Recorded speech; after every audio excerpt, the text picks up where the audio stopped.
Ready for dictation? Start. Mr. President, when I received your invitation to inaugurate the 39th annual session of the Federation of Indian Chambers of Commerce and Industry, I was somewhat hesitant in accepting it.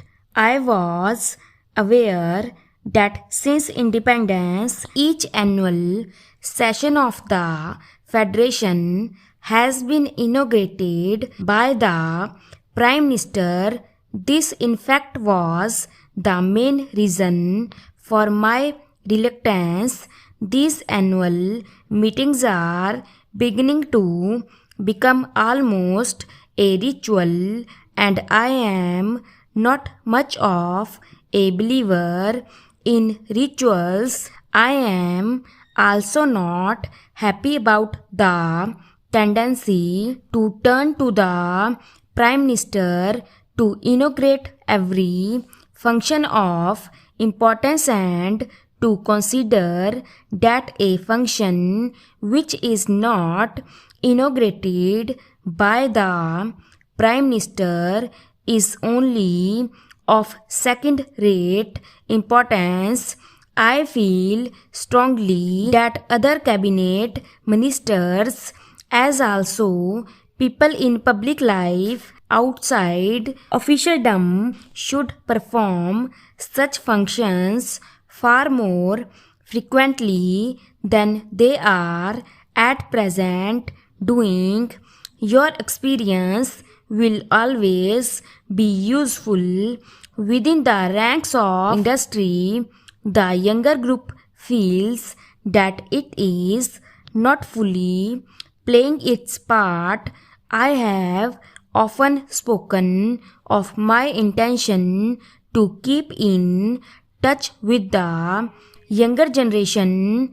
I am calling together some younger industrialists, technicians, and managers from both the private and public sectors to discuss concrete and specific problems within the broad framework of our basic objectives.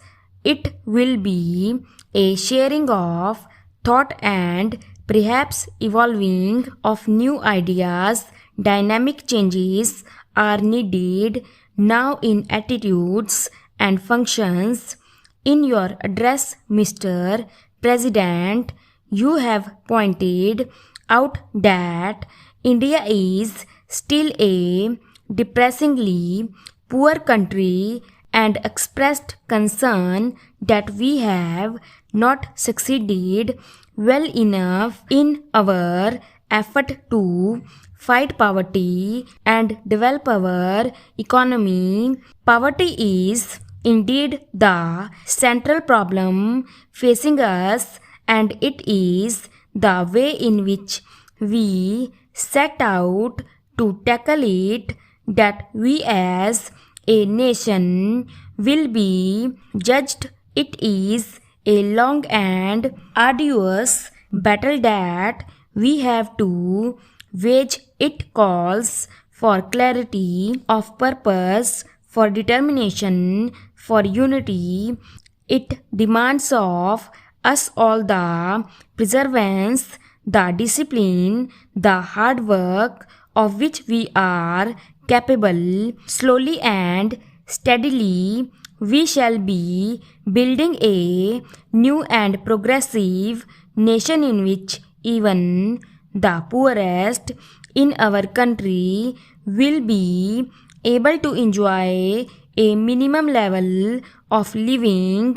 There will be fuller employment, more widespread facilities of education and health, greater opportunities for youth, and less inequalities of income and wealth. After you had shown so clear a recognition of the challenge of our situation, I was a little disappointed Mr. President, to hear you suggest that we would be well advised to have a smaller fourth plan after a detailed analysis of all the relevant considerations and a recognition of the limits of the possibilities open to us, one may come to any conclusion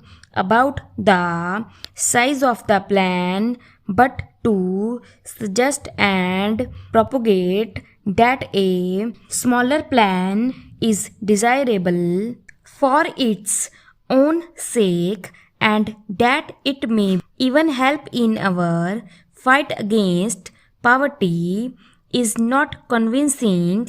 There is no question in my mind that we have to mobilize our resources to the limit of our capacity and use these human and material resources in a coordinated and efficient manner. If we shirk the responsibility and seek to cover it up by phrases, we shall be merely paying lip service to the cause of the common man. It is not with caution and circumspection that we can win the war against poverty, but by our capacity to take risks and to accept burdens and responsibilities. This does not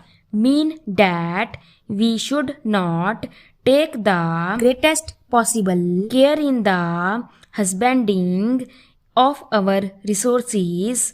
I am anxious to seek advice on the methods by which we could achieve a higher rate of growth in our economy and ensure better performance in every sector of our activity with lower investment or input of resources in general. I do not deny that our performance in the recent past has fallen short of our expectations. We could have done better in many directions.